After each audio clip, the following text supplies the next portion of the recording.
Ya, baik. Assalamualaikum warahmatullahi wabarakatuh. Selamat datang kembali di perkuliahan instrumentasi bioteknologi. Kali ini di pertemuan 10 kita akan membahas tentang beberapa jenis peralatan yang digunakan untuk bioimaging, ya, untuk suatu pencitraan atau pengambilan gambar pada objek penelitian. Di sini kita lebih spesifik terhadap mikroskop, apakah itu cahaya, elektron, stereo, konfokal, ya, kemudian beberapa jenis pengembangan mikroskop elektron, yaitu scanning elektron, mikrografi, dan transmission elektron mikrografi.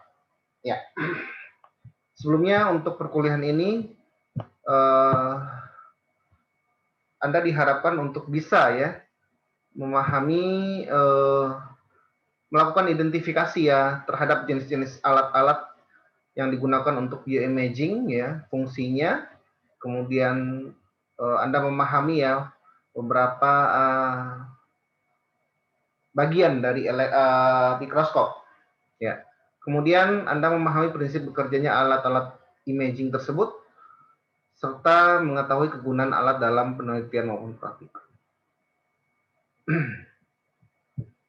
Ya, berbicara tentang laboratori imaging ya atau laboratorium yang dikhususkan untuk beberapa peralatan yang untuk melakukan pencitraan pada sebuah objek penelitian dalam skala nano ya, dalam skala yang sangat kecil sekali. Nah, tentu kita bicara tentang tidak terlepas dari peralatan yang sangat mendasar, yaitu mikroskop ya. Mikroskop ini adalah salah satu alat yang digunakan untuk melihat sesuatu hal yang kecil, sudah dikembangkan sehingga bisa bagaimana objek yang kita amati itu bisa difoto. Nah, mikroskop sendiri itu ditemukan oleh seorang fisikawan Inggris ya. Sebenarnya untuk mikroskop pertama kali dibuat ya oleh si Anthony van Leeuwenhoek ya, di mana dia dapat melihat struktur dari mikroorganisme pada saat itu. Kemudian dikembangkan dan oleh fisikawan Inggris yaitu Robert Hooke ya, dia melihat sepotong gabus dalam sebuah lensa mikroskop dengan pori atau sel. Nah, itu sedikit ya. Kemudian kita berbicara tentang bioimaging. Apa itu bioimaging ya? Bioimaging merupakan bentuk visualisasi atau pencitraan objek biologis dengan meminimalisir semua gangguan fisik. Jadi kita fokuskan ya terhadap objek tersebut, apakah itu sel, apakah itu kompartemen yang lain gitu, apakah itu bentuk dari suatu reaksi atau treatment ya terhadap objek kita gitu. Nah, bioimaging ini dapat divisualisasikan dalam bentuk 3D ya, struktur 3 dimensi dari spesimen yang diamati ya, baik secara selularnya, tingkat selnya maupun multiselular ya. Nah, untuk sumber pencitraan bioimaging sendiri itu berasal dari cahaya, fluoresensi, elektron, ultrasound, sinar X, resonansi magnetik, dan positron ya. Mikroskop tentu Anda sudah paham ya apa fungsi dari sebuah mikroskop untuk melihat sebuah objek itu terlihat lebih besar ya, sehingga kita dapat mengamati ya secara detail tentang objek tersebut. Nah, seiring berkembangnya waktu ya, perkembangan imaging juga sangat pesat ya dengan teknologi yang mutakhir ya. Beberapa upgrade dari sebuah mikroskop itu sudah banyak ya, terutama untuk mikroskop cahaya yang dulunya ada binokular dan multikular yang satu lensa, dua lensa, tiga lensa gitu. Kemudian seiring juga berkembangan dengan riset-riset tentang biomolekular imaging ya. Kemudian ada mikroskop yang bisa menghasilkan suatu objek yang berfluorescence ya, salah satunya itu ada konfokal, fluoresensi. Kemudian yang sangat canggih itu adalah mikroskop dengan sumber pencitraan dari elektron ya, atau yang dikenal dengan TEM ya, transmission elektron makrografi, dan SEM ya, scanning elektron makrografi. Mikroskop ya, maaf, mikroskopi ya. Kemudian yang paling ini lebih kepada struktur ya, sebuah senyawa ya, untuk melihat struktur senyawa imaging yaitu dengan menggunakan nuclear magnetic resonance ya, atau NMR. Nah, ini yang luar biasa nih alatnya ya. tidak banyak yang punya. Harganya bisa mencapai 32 M ya untuk NMR. Oke. Ini adalah mikroskop cahaya ya, di mana dia ada untuk tekniknya ada bright field, dark field, kemudian fase kontras, ada Nomarski ya, macam-macam ya. Kemudian beberapa jenis elektron mikroskop ya, ada 4 sebenarnya, cuman yang lebih familiar itu 2 ya, transmission dan scanning ya. Mungkin ini yang kita lebih fokuskan ya. Kemudian yang reflection dan scanning transmission ini yang lebih canggih lagi ya. Mungkin tidak ada di Indonesia kali. Reflection elektron mikroskopi, kemudian scanning transmission elektron mikroskopi, ini sudah perpaduan antara SEM dan TEM. Oke, kita masuk ke dalam bagian dari mikroskop ya. Tentu di sini kita yang pertama itu adalah bagian dari lensa okularnya ya, di mana ini untuk melihat objek ya yang kita amati dari langsung dari mata kita sendiri ya. Kemudian ada arms ya, ini adalah pegangan ya untuk menghubungkan antara bagian lensa dengan objek.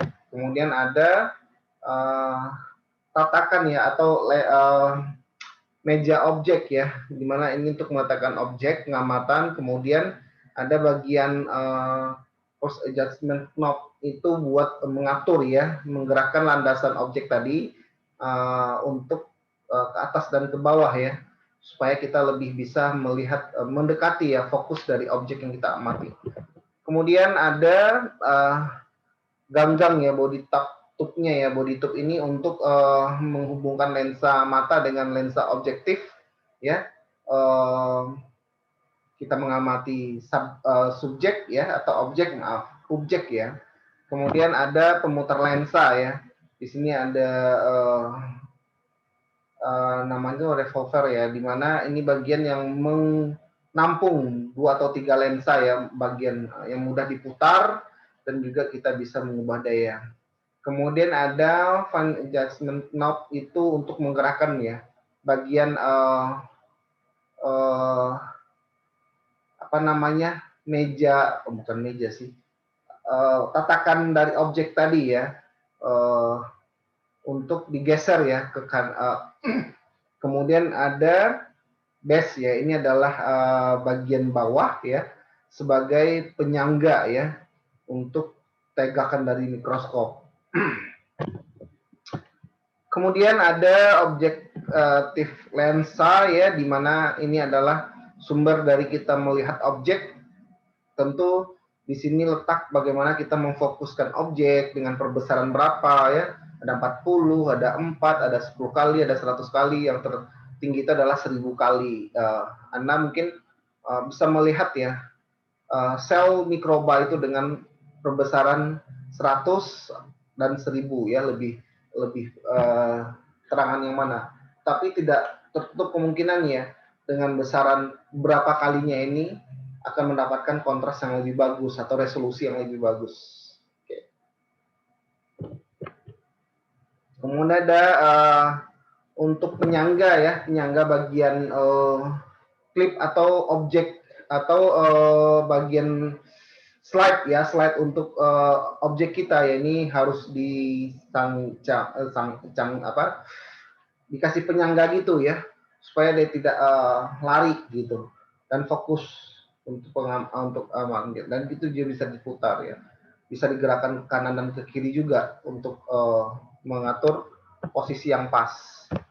Nah, kemudian ada diagram ya atau kondensor, ini biasanya untuk mengontrol jumlah cahaya yang masuk yang melewati spesimen ya.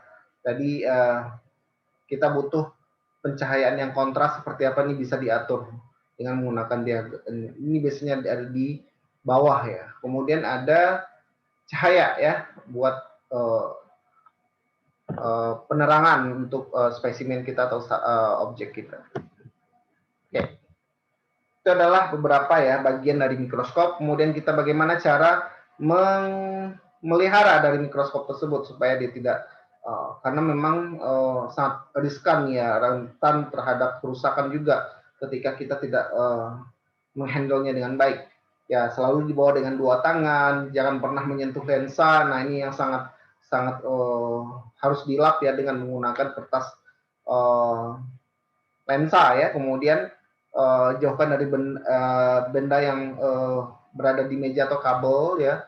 Kemudian setelah Anda selesai menggunakannya, kurang non-space-nya itu sehingga berada pada tujuan daya yang paling rendah gitu. Jadi kita harus posisikan di bawah gitu, turunkan landasan ke bawah ya. Nah ini akan membuat lebih aman gitu untuk si mikroskop. Sebenarnya banyak lagi, silahkan dibaca di modul ya lebih komplitnya. Nah ini adalah beberapa jenis macam mikroskop. Yang pertama itu ada mikroskop cahaya ya, di mana mikroskop cahaya ini mempunyai pembesaran maksimum sampai 1000 kali ya. Tadi yang saya bilang yang kita gunakan sehari-hari untuk penelitian. Nah biasanya sih mikroskop ini yang paling umum, yang paling banyak ditemukan di laboratorium ya. Mungkin dari segi penggunaannya, intensitas penggunaannya juga cukup banyak ya, beberapa penelitian. Kemudian selain harganya juga murah, kemudian maintenance-nya juga mudah ya, sehingga ini akan lebih dioperasionalkan ya untuk beberapa praktikum penelitian itu akan lebih digunakan. Kemudian mikroskop ini punya kaki yang berat dan kokoh dengan tujuan agar dapat berdiri dengan stabil ya. Mikroskop saya memiliki 3 sistem lensa, yaitu objektif, okular, dan kondensor ya. Ini adalah bagian di bawahnya. Ini beberapa jenis teknik dalam pengamatan mikroskop cahaya. Yang pertama itu ada teknik medan terang atau Bragg-Foil mikroskopi ya, di mana kita dapat meneruskan cahaya dari spesimen yang difiksasi dan umumnya diwarnai dengan pewarna sehingga dia lebih kontras ya, seperti Anda mengamati pewarnaan gram ya pada sel bakteri. Kemudian ada teknik fase kontras ya, atau fase kontras mikroskopi untuk mendapatkan kontras spesimen yang lebih baik. Biasanya digunakan untuk pengamatan sel hidup. Kemudian ada teknik medan gelap ya, teknik ya, di mana kita menampilkan spesimen dengan latar belakang gelap untuk melihat sebuah sesuatu yang kontras. Kemudian ada fluoresensi ya, di mana dia dapat berpendar ya, ada bagian-bagian spesimen itu yang berpendar, sehingga ini yang menjadi target pengamatan kita. Kemudian ada teknik konfokal ya, di mana kita dapat melihat sebuah kontras spesimen berpendar dengan resolusi yang tinggi ya, dengan menghilangkan pendaran-pendaran yang tidak fokus. Jadi ada yang buyar, ada yang fokus gitu. Oke. Kemudian ada mikroskop stereo. Mikroskop stereo ini memiliki perbesaran 7 sampai 30 kali ya. Lebih kemudian benda yang diamati lebih besar biasanya sih, dan dapat dilihat secara 3 dimensi. Nah, komponen utama mikroskop stereo hampir sama dengan cahaya ya, dilengkapi dengan kamera foto dan layar monitor. Jadi kita dapat mengamati objek lebih jelas ya ketika kita mengarahkan, karena dari sisi ada tampilan pada monitor yang kita bisa tentukan fokus mana yang kita inginkan. Oke, kemudian yang ketiga itu ada mikroskop elektron, di mana mikroskop elektron ini mempunyai pembesaran sampai 100 kali ya. Mikroskop elektron ini digunakan sebagai pengganti cahaya ya, elektronnya tadi. Nah, biasanya ada 2 ya, ada ada 4 ya sebenarnya, cuman lebih dikenal itu ada 2 ya, transmission sama scanning. Nah, SEM digunakan untuk studi detail arsitek permukaan sel dan objek yang diamati secara 3 dimensi, sedangkan TEM itu untuk mengamati struktur detail internal sel ya. Jadi kita dapat membuat sebuah resolusi yang bagus itu hanya SEM ini lebih di permukaannya, sedangkan TEM itu lebih ke dalam bagian dalamnya ya. Oke. Ini adalah bentuk dari mikroskop elektron ya, dan sangat mahal ya, di atas MM-an juga harganya, dan fungsinya juga spesifik untuk riset tertentu ya. Nah, maaf, yang tadi kita punya stereo ya, stereo ini kita punya di kampus ya. Alhamdulillah kita punya untuk imaging yang standar lah untuk stereo ini ya. Kemudian ada mikroskop konfokal ya, di mana mikroskop ini salah satu bioimaging yang dikembangkan dengan teknik fluoresensi juga ya, di mana kita dapat mengambil gambar secara 2 dimensi menjadi 3 dimensi. Kemudian kelebihannya mampu menganalisis ya secara struktur protein ya, lebih spesifik, lebih kecil ya terhadap molekul ya. Protein kah, struktur molekul yang lain kah, kemudian transveksi gen, gen fluoresensi protein, ya macam-macam ya sudah. Protein yang dipendarkan gitu, karena lebih mudah. Nah ini adalah bentuk ya dari mikroskop konfokal ya, sama halnya dengan stereo juga punya monitor pada yang kita bisa amati ya. Kemudian tadi kita bicara tentang elektron ya, ada dua. Di sini ada TEM dan SEM ya. Dimana kita lihat nih TEM ini lebih menampilkan hasil pengamatan sampel dengan ukuran yang sangat kecil ya, di lebih kecil dari 100 nanometer ya, sangat kecil sekali ini. Kemudian SEM sendiri itu adalah menampilkan topografi permukaan sampel yang diamati. Biasanya resolusinya lebih rendah dibandingin dengan TEM ya, karena hanya targetnya bagian permukaannya saja. Nah ini adalah bentuk dari TEM ya, sangat luar biasa ini. Coba Anda lihat bentuk dari mikroskopnya, dan belum banyak ya, akan jarang mungkin ya. Yang SEM saya tahu ada beberapa institusi sih. Nah ini adalah perbedaan antara TEM dan SEM ya,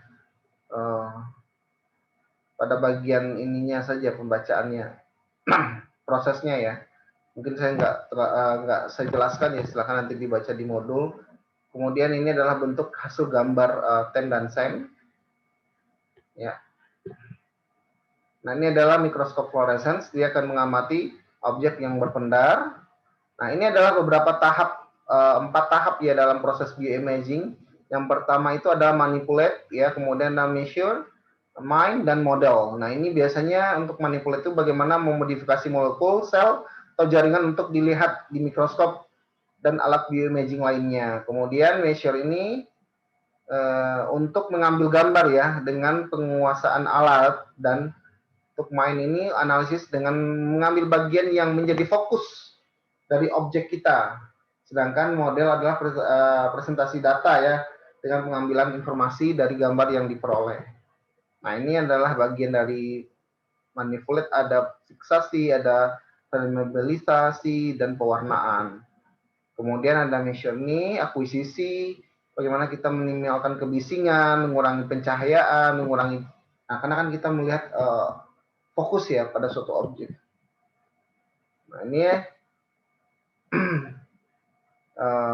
main ya, analisis gambar yang diperoleh dengan berfokus pada suatu objek yang menarik. Mungkin ini lebih ke anak-anak fotografi kali tahu ya tekniknya ini. Tapi untuk proses di bioimaging juga sama. Nah ini untuk model mengembangkan sebuah algoritma ya, sebuah proses atau langkah untuk menginterpretasikan data dari sebuah gambar yang diperoleh. Oke, nah ini adalah hasil dari sebuah gambar immunofluorescence ya, untuk melihat sebuah virus. Sangat dilihat adanya yang berpendar itu adalah virus. Oke, baik, sekian saja untuk perkuliahan kita kali ini tentang bioimaging. Mudah-mudahan Anda dapat memahaminya dengan baik. Silahkan dikerjakan tugasnya, kuisnya ya, dan dibaca modul tentunya, karena itu lebih komplit informasi yang disajikan. Sekian saja dari saya. Wabillahi taufiq wal hidayah. Assalamualaikum warahmatullahi wabarakatuh.